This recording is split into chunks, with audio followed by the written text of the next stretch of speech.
Actually, hindi mo dito. TV series na nakasimulcast sa radio and nakastream online. And probably, medyo maganda yung project natin, we will do a movie na with the same title, West Philippine Sea. But makikita nyo yan, is WPS lang. O, WPS lang. So, ilagyan na natin ng West Philippine Sea para makita nyo yung meaning. No? Okay.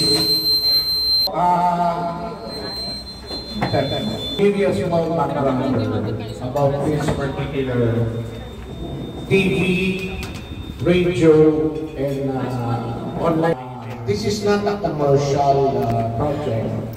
This is a project to really help the awareness of Filipinos. No?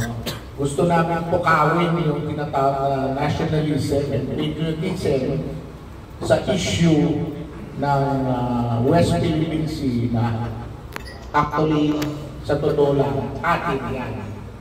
We won the arbitral decision na yan, special economic zone natin yan. Pero ang sinasabi ng China sa kanila daw yan.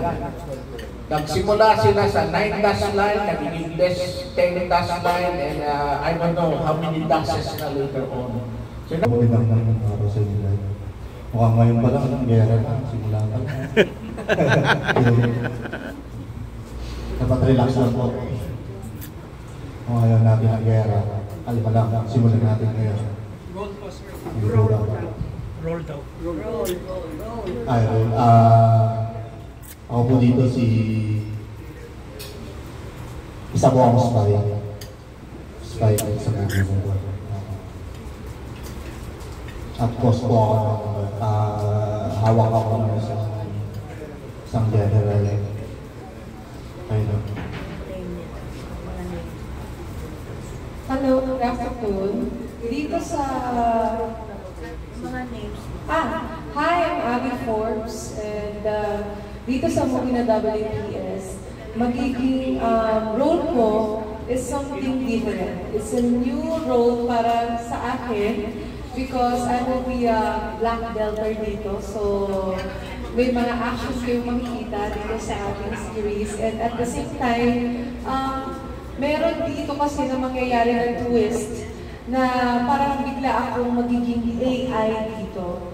So, abangan niyo yun kung paano mangyayari dahil I think it's the first time na mangyayari na on-screen magkakaroon ng something na ganito sa mga series. So, please do watch and enjoy yung mga susunod na mga lalabas dito sa WPS. Hello everyone, this is Sayana Misola, and yung role ko po dito, iba din po siya sa mga napapanood na sa Viva Max. Isa po ako sa mga defender dito, and meron po kaming connection ni Lance dito sa role, and yung role ko po is anak daw ng mayaman, pero medyo Chinese culture. Hello po, good afternoon. I'm Jerica Padrigal po. And ang role ko po dito is, isa rin po akong artificial intelligence developer kay Miss Anne po. Na kontrolado po ako ni Shifu po.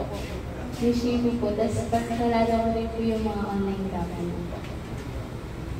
Currently, I play the role of the commander of the defenders. So it's going to be exciting. Siguro, baka may mga 15 years na ako hindi umuha sa mga proyekto nito, but because of the advocacy, I feel it's an obligation also bilang Pilipino. And I get to work with my brother for the first time. Hi guys, I'm Diana Menezes, and I will be his love interest in here, a spy as well.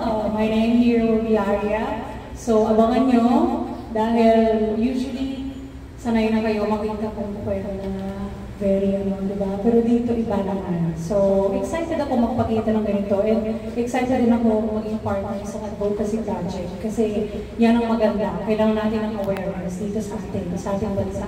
At kailangan natin i-defend to. So, gawin natin itong maganda para may knowledge ang buong country natin kung anong talaga nangyayari. Hindi lang yung mga nakikita natin mga negativity sa TV, di ba? Sa mga, yan ang naging entertainment natin ngayon. Gawin naman na, bigyan natin siya ng substance. So, dito natin makikita yun. And yan. Bungan mo. Hello everyone, good afternoon. I'm Jerry Craval, and you can call me Jerry Craval. By the way, nagpapasalamat po tayo sa lahat ng press people na sumuporta sa proyekto nito. At nagpapasalamat din po ako sa ating producer, Tendo. At isa po ako sa napili na maging artista sa WPS bilang Commodore. Yan po. Saka natatypecast ako lagi sa yung pagka mga advocacy team. Yung ba napansin, pag advocacy team, present ako. So yun lang po, salamat sa inyong suporta. Hello, Lance Raimundo. Yung role ko dito is Andrew Martinez. I'm a hacker, an AI specialist, ni pagka-nerd, but I'm under, of course, the supervision of si Commander played by Rani. And kung pinapanood niyo yung series on a regular basis, magkakaroon ng development sa character ko, which will be surprising. And tulad nga ng sinabi ni Ayana, our characters will have some sort of romantic connection also, na ano pa, parang arrange kami ng mga grandparents namin. Second. I think ito po yung first project ko na wala talagang sexy role. And sobrang nag-thank you ako kay Boss Mike kasi kung hindi dahil sa kanya, siguro po, nalak na siguro, yung parang nalak. Yeah, na ganun po sa mga sexy roles. So, siya po yung nagbigay sa akin ng opportunity para mapakita ko ng sarili ko dito sa bagong brand. And masaya din po kasi dati ko pa po gusto talaga yung parang maging famous sa maayos na way. As in yung may impact talaga para sa mga kaedad ko. Ayun po. So sa ngayon sinasabi mo, hindi ka naman nagagawa ng sexy movies? Na upcoming? Sexy, siguro hindi na mawawala sa image ko yung sexy. Pero siguro po yung... Kasi sexy ka. Opo, kasi sexy talaga ako naturally.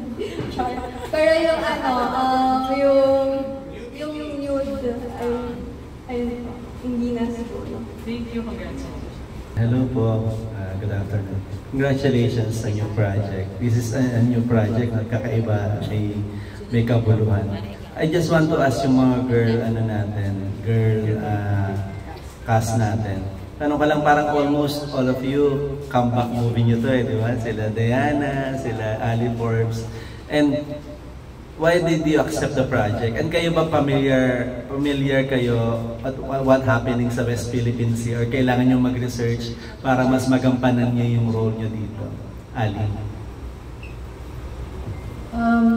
Siguro po, tinanggap ko rin itong project nyo to because I know po Doc Mike for a long time. And mostly, lahat ng projects namin is about advocacy. Nag-start kami with the climate change.